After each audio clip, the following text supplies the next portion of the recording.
game easily. BTB, who's feeling the same? Everything that we speak is building a flame. It sparks from the beat, so remember the name. From the bars that we bring, who's killing the game easily. BTB, who's feeling the same? All right, guys, welcome to another episode of the BringTheBars podcast. We took a little break, and now I'm back with C-Mack, who just dropped My Darkness. How are you doing, man? Doing good, man. How you doing? I'm doing really good. And first, before we get off on the interview with about your album, which I want to talk about most, is I want to give you a big thank you, because when I stepped aside, I noticed you were completely active in the group every day. I was still tuning in. That's why I just handpicked you for this episode, because as a thank you to you, man. So I appreciate that. No problem, man. We had to keep the group alive. Yeah, and you did your thing. And one more thing before we get into this interview is that Pocky One Chip Challenge, man. Oh, man. I don't suggest you do that. I saw the video of you doing that, man. How was that experience like afterwards when it was done, when the camera went off? That was the worst part, because like it was hot, but about an hour after it happened, man, I got the worst stomach pains ever. And I was like, damn, something ain't right. And then I ended up throwing up a lot. And when I threw up, my mouth and throat started burning again from that shit. So that sucked, man. I'm surprised you did it. I love spicy food, but I don't go to those lengths at all, man. Man, I hate spicy food. I just did it because no one else I know had done it. So I'm like, well, shit, I'll do it. You know, I'll be the one. But I see your mindset too. When you're starting it off, you're holding the chip, and then you're like, fuck it, I'm just doing it. Yeah, you could tell I knew when I messed up when I looked up at the camera. That's when I yeah, you know you fucked up one. Yeah. All right, so I want to go on to My Darkness, your latest mixtape that dropped. Incredible mixtape, man. I'm still listening to it. When did the idea of this concept come about for My Darkness? Man, I was going through a lot of stuff personally, dude. Like I ended up having to change jobs, was having family stuff going on, and I was just really depressed. So I started writing the song on My Darkness, my RIP song. Mm-hmm. And then I think I wrote one verse to it, and then another verse I took from a song I had written years ago. And I was like, well, man, I'm sitting on all these cool lyrics from I wrote these lyrics when I was 17, 18, between 17 to 21. So basically all the lyrics you hear from this mixtape are from when I was a kid still. I just went back to that place, you know, in my head and took all the lyrics and put them to new beats. And then that's how I came up with the mixtape. Kind of like refined it a little bit as time went on. Yeah. And you can hear it, man, because a lot of times you got like this crunk, fun vibe kind of style that you put in your music. But this one, you can tell that your heart was really into this mixtape. You talked about a lot of situations, and it definitely hit home. I know it's popular with the group. Was it always like planned to be a mixtape? Like you said, you started with that one song, then did the concept come about for like My Darkness, or did it just kind of build over time to become what it became? Well, I had done my RIP song, and then I'd done like 3 or 4 more songs after that, and they all just seemed to be pretty damn depressing. So, well, this is my darkness. This is how I feel. So I'll just put a whole project together. And then there's a couple of songs. I made it a mixtape because there's a couple of songs that don't really go along with that theme. I put 2 kind of hype songs in there, but for the most part, it was just, I don't know, dude, just depressing time. I just was making depressing music. So it all came together and follows the flow of the album. Like even when listening to it though, like you're saying, it's this depressing time, you hear your lyrics and stuff, but you still like, it's still a fun mixtape, if that sounds right. Like it's not just listening to like sad song after sad song. A lot of songs you're pissed off in, you can hear a lot of songs like you're emotional in, but like the whole listen is just a fun listen. It's not just these low melody beats, because you're still hitting these hard beats with your lyrics that you're bringing, for sure. Yeah. And to go 15 tracks on it, was that always a plan for 15 tracks, or did that just like come about? I actually had more tracks planned. So I know of at least one. I had 2 tracks out there that I had sent to somebody that was supposed to put verses on it. And that's what was taking so long, because I was like, mixtape's coming. Yeah. Finally, I just got tired of waiting, and I was like, you know what? When I get those tracks, I'll release them as singles, but I've been promising this mixtape, so I'm just going to release it. Yeah. And you had a few features on there. You didn't have much, which I like about like a solo album or a mixtape. You kind of want to keep it yourself, right? And not add these features, but the features you did get, JP, the Pompaphilian, you guys work together constantly. Kronos, Explicit, RAP, you got them on the Fight remix. Did you reach out to these guys for these? Like, did you have them in mind for these features? So the ones with Explicit, that's my boy. I grew up with him. We did those tracks. We recorded those probably like 2 years ago, and those were actually his ideas. And we were supposed to put some kind of album together, and it just never came about. So I hit him up and I was like, hey man, we're sitting on these songs. Do you want me to release them? And he was like, yeah, go ahead and release them. So that's how those 2 came about. And the one with JP, we recorded that one around the time we released our project that we did together. Yeah, Brothers from Another Mother. Yeah, it was all around that same time. And I had it in my head that we had put that song on that project. And when I realized that we didn't, I was like, shit, I got to release this. So I threw that in there. And then the one with RAP, he was doing his show where he takes his top 10 tracks, plays them, and he played It's a Fight Part 1 that I did with Explicit. And he hit me up and he was like, hey man, let me know if you want to remix this song. I was like, well, actually, I planned on doing a It's a Fight Part 2. I've got the beat and everything. And he was down with it. So I sent it over to him, and we did it pretty quick, man. It was a fun one to do with RAP. Yeah, it was a fun one to listen to as well. Same with the one with Kronos. I forget the title of it, but you guys did your thing on that as well. That was another weird one, dude. Kronos sent me a track that's going to be released on the Vanilla Gorilla album. And it caught in the moment. So we did that one. And I was like, well, shit, man, I got something you can hop on. And I had all these beats. And I was like, I really like this beat. I sent it to him. I was like, hey, drop the first verse and then I'll finish it. And I didn't realize that my verse was so damn short, like the beat. Yeah. But he dropped his verse. He sent it to me. And I was like, well, shit, man, it's too late to back out now. He went hard on that. So I just dropped half a verse on the beat and called it a track. That's what I was even going to ask you. When you work with features, like, how do you set it up? You were saying with Kronos, you got him to do the verse first. A lot of times, do you have a concept in your mind before you send it to the person? Do you like to have yours laid out first, or do you like to hear what they bring first? Well, a lot of times I will send somebody a beat and just be like, hey man, do whatever you want to with it, and I'll come behind you and finish it up. Because you know, there's some artists out there that just, they don't vibe with certain beats. Yeah. Or they just, I don't know, man, or certain topics. And I can rap to any beat. It doesn't matter. You send me the beat, I'm going to murder it. I don't care if it's East Coast sounding, South, 30 South, whatever. So no question. Yeah. So I'll just send somebody a beat and tell them, hey man, do your thing with it. And then I'll follow up with what you started.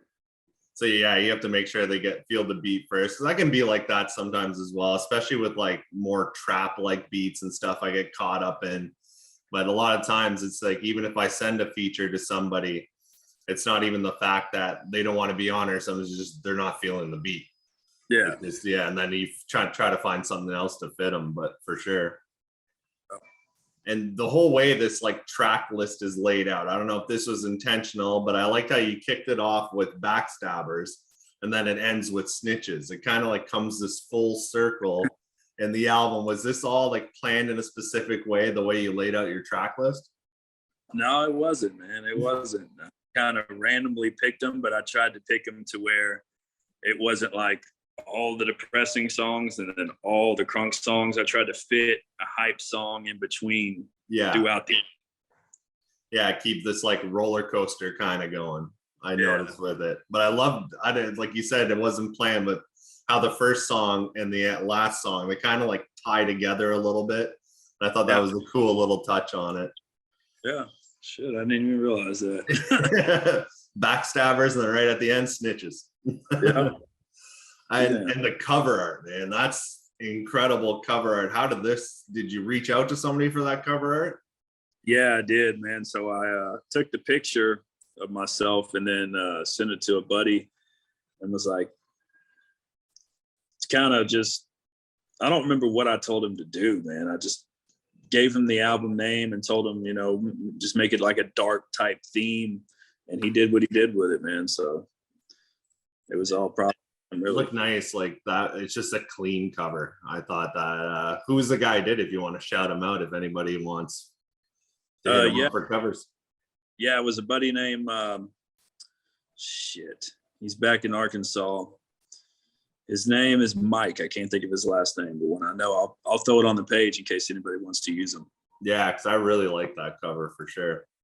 It fit it perfectly. And we were talking earlier about your style of music, how, like I said, you're usually very hype, very crunk, and this one was a little different. And you laid a lot of emotion out on this album. How did it feel to like write or record this other side of you that I think a lot of people, especially in the BTB group, haven't like really heard? Man, it felt good because just in the past couple of years is when I started getting into this kind of crunk style. A lot of the songs that I used to do were just like this mixtape. So I felt like I was just kind of bringing the old me back, like going back a bit. That's what I tried to do with this mixtape. And from here on out, most of the songs that you hear are going to be like this mixtape. I just finished one 2 days ago with a buddy that's probably going to release today or tomorrow, and you'll see what I'm talking about. Yeah, it was cool to hear that side, because I know like the freestyling C-Mack and, you know, these other versions, and it was nice to hear that part. And even speaking of the freestyling, you're always a big segment of the update with Freestyle Fire. How much of this album was freestyled compared to written? Actually, the 2 songs I did with Explicit were freestyles. Everything else I wrote. Oh, okay. So I know a lot of your projects, you say you kind of freestyle a lot of the way through. And yeah, like the Magnificent albums, most of those were freestyle. So again, man, when I freestyle, I talk a lot of shit. Yeah. And I don't really focus on a certain subject. I just kind of, whatever comes to mind at the time, I'll spit it out. But I really wanted to make songs that were meaningful and that people feel with this album. So when I write, that's what I do. That's what I try to do anyways. What is your writing process like when you're writing a song compared to like just freestyling a song? Is it always based on a topic? You kind of freestyle it first and then write it down? Like, how is your whole writing process? So a lot of times I will play a beat in the car when I'm driving to and from work or just going somewhere, and I'll come up with the ideas, and I'll pretty much have the topic and some of the things I'm going to say in my head. So I guess like half and half freestyle, half and half writing, you know, just kind of like laying it down and like refining it afterwards with the writing, right? Yeah. Yeah. And for this album, like we said, a lot of personal songs. Some songs, like I know myself, probably with you, even with the freestyle, some songs just come so easily to us, and other ones we work on and write and to try to perfect it. So on this album, what would you say was like the easiest song that came to you that you just got out in no time? Or what was like the hardest one to write? Ooh, that's a good question. That's a good question. I'd have to look at the track list, because I'll be honest with you, I don't remember what all I put on this mixtape. One that stands out for me is your song Life. And that was a very out of the ordinary C-Mack kind of song as well, even with the beat choice. Yep. So I don't know if that was written, how that came about. That was written. I wrote all the lyrics to that song when I was still in high school. I was probably 17. Oh, wow. Yeah. And then I would say it was a few years ago, a buddy of mine passed away, Casey Looper. And so when he did, that song just flooded back in my head, and I was like, I'm gonna re-record it. And so I did it. And so that's why you'll hear on that song, I'm like, still dedicated to Casey Looper. I just basically did it. That's the third time I've recorded that song with a different beat. That's why I thought it was more a recent one, because it's dedicated to him. Yeah. Yeah. That's the third time I recorded it. But originally I was 17 years old, man, and was just talking about life at that time. Mm-hmm. Me anyways. Do you write on a pad? Do you write on your phone? Do you write on the computer? Right on a pad. I've thought about, see people that do it on a phone, and my eyesight's not the best, and I'm just like, man, I don't know if I could do that. If I could read boards, so I do it old school, man, pen and pad. Yeah, I'm the same way as well. Especially like only on my phone is when I think of a certain rhyme, I'll punch it in my phone. Like no topic, no nothing. I'll just think of the rhyme, then I can pull it up later. But you definitely need that feel of the pen and the pad for sure. Yeah. Yeah. I don't think I could ever put the pen and pad down. I don't think I could switch the way I do things. I'm too set in my ways. And you're saying even with like the Life song, how you had it when you were 17. Did you like keep all your, like you still have a notebook of your writtens from when you were like 17, 18, or you just remembered it or had it recorded? So I actually have a lot of those old songs, the original versions recorded. Okay. And the beats are old and the recording was not the best. So that's why I don't release the originals. I just try to update them, make them.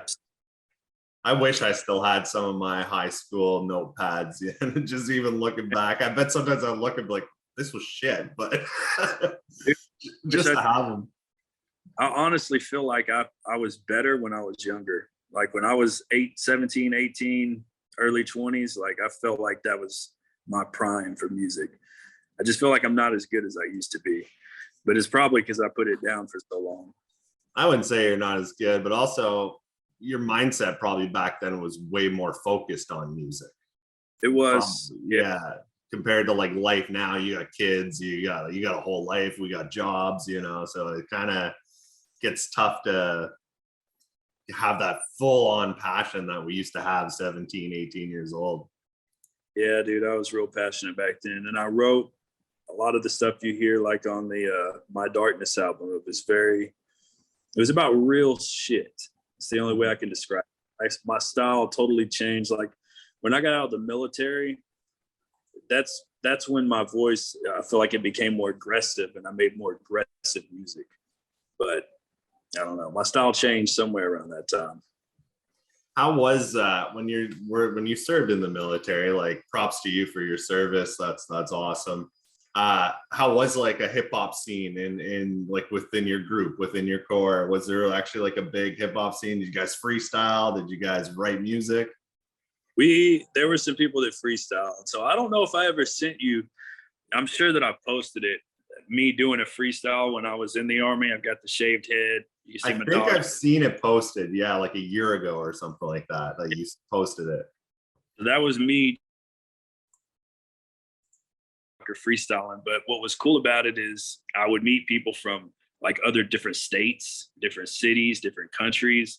And like the music scene, everybody has a music scene. So It was cool to be able to freestyle with people that I would have never known before.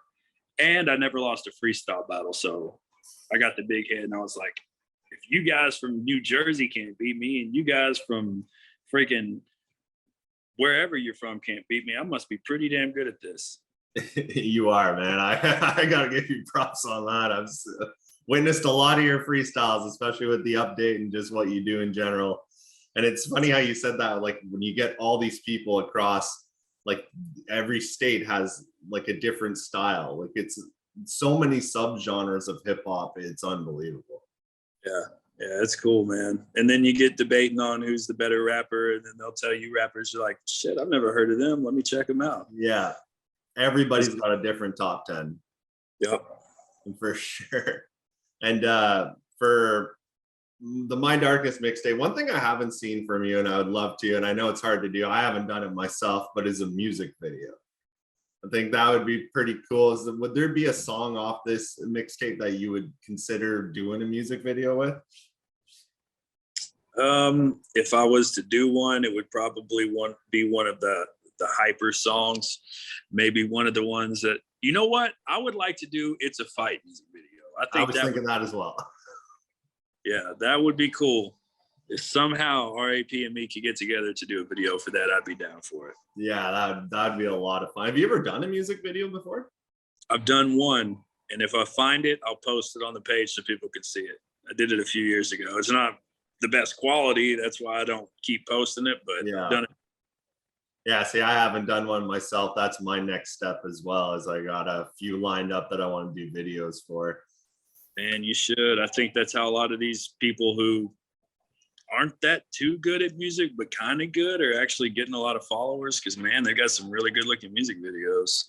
Yeah, you get some videos that, like, even if you post the track originally, the video is going to get double, triple the views than what just a regular track, because you put a visual to it. Yeah, it is, man. The only thing with mine as well, like what you're saying with It's a Fight with RAP, is I got so many features. It's like, how do I get together with the feature to be able to do the video? Yeah. I got to take a trip out to the States, man. Yeah, man, it's a little tough when you're in two different countries.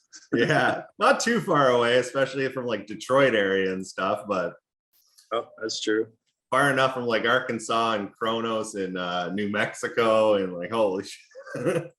Now, Kronos and I could do some music videos if we did more songs together, because we're both in Texas. I'm originally from Arkansas, but I live in Texas, and I think he lives in Texas now. So yeah, I think Odessa, I think he's in. That's an idea, dude. He's only a couple hours away. Trust me, if anybody would be on the ball to do it, it would be Kronos. That guy's work ethic is absolutely insane. Yeah. Oh, yeah. Ready. I'm excited for the new album to come out, too. Yeah, I was actually just talking to him before this interview about his merch and his CD. It's coming out. I'm going to be getting my copy this week. So, yeah. And another one I want to give a quick shout out to, has nothing to do with this interview, but Mally Music dropped his latest album. I have to mention it to everybody because incredible album. I got my copy, and just a fun album. If you can get a copy of it, it's only $10. It's amazing. Yeah, that's something I need to do, man, is go get copies of everybody's albums. Get a started, especially if I can get hard copies. Even better. What's that? Especially if I can get some signed copies. That'd be even better. That's my collection. It's growing, man. I make sure everybody signs it before they send it my way. Yeah. Now to get back to My Darkness, now that it's released, it's been out now, what, I think 2-3 weeks. Yeah. I've seen all this positive feedback you posted on the group, even on your own personal page. How do you feel about it now that it's out there? Like, what's your thoughts looking back on that whole mixtape? Man, I feel good that I've got all the positive reviews. I'm glad that people like it. I was hoping that people would. This mixtape was weird for me because normally when I release an album, I'll go listen to it over and over and over, and I'll get into it. And with the My Darkness mixtape, I haven't done that. Yeah. I don't know why. I don't feel like it, man. It's kind of weird. I don't know. But I get that. It's more personal, and sometimes like it's nice to get it out, but you also don't want to be brought back to that mindset either. I get that a lot because I did a song, Never Want to See You Cry, that was about my girl and her father passing away and how he's a big part of our life. And I love the song, but I can't listen to it. Like we listened to it once, it's out there, but we don't go back and listen to that song just because it brings back this whole mindset you're in at the time, you know? I feel you, dude. And it's like when I make songs like that, everybody else seems to love them. It's like the more depressing I can make a song, the more people like it. It's weird. I don't know. But I think it's because there's some part of their lives that they feel in the song. They have some connection, you know? And it separates you because no one can rap about your life but you. So when you do a story like that, no other artist, you're not going to sound like any other artist. You're not going to have lyrics like any other artist. That's just you. That's it. It's not just a talking shit track or a party track or a drinking track. It's just, this is you. This is your life story. Yep. And I think that's what a lot of people like. I know I do myself, but you got to sprinkle in those little hype songs like you did throughout the album as well. Yeah, you got to, man. You got to. There's some people that just like those type of tracks, so Yeah, you got to put them out there. and I was gonna ask, we're running out of time here, but I want to get a couple more questions out. Is if you were to make a greatest hits album, like a C-Mack greatest hits, what would be your top 3 songs that you'd put on that greatest hits album? I would probably put. Damn, that's a good question. I think I would put Backstabbers. Mm-hmm.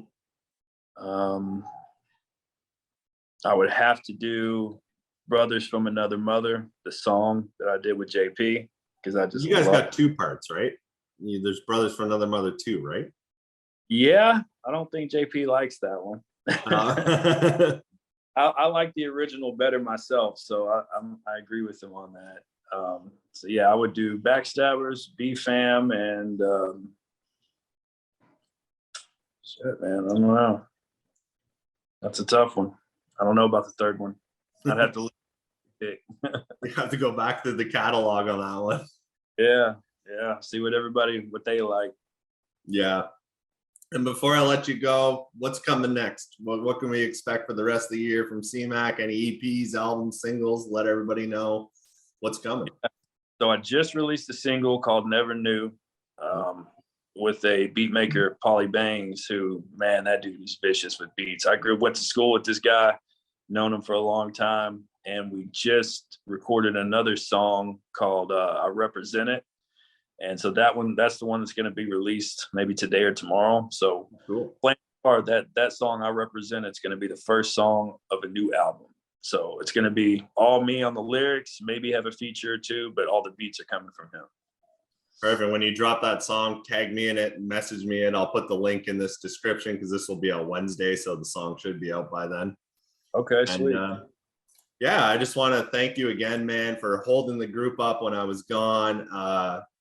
Just being an awesome guy, man. My Darkness out everywhere. You can grab it on Apple Music. I think it's only $5.99. That's how I got my copy. I think probably Amazon Music. You can grab it there where everybody listens. But thank you again, man. I appreciate you, and congratulations on that mixtape. It was really well done.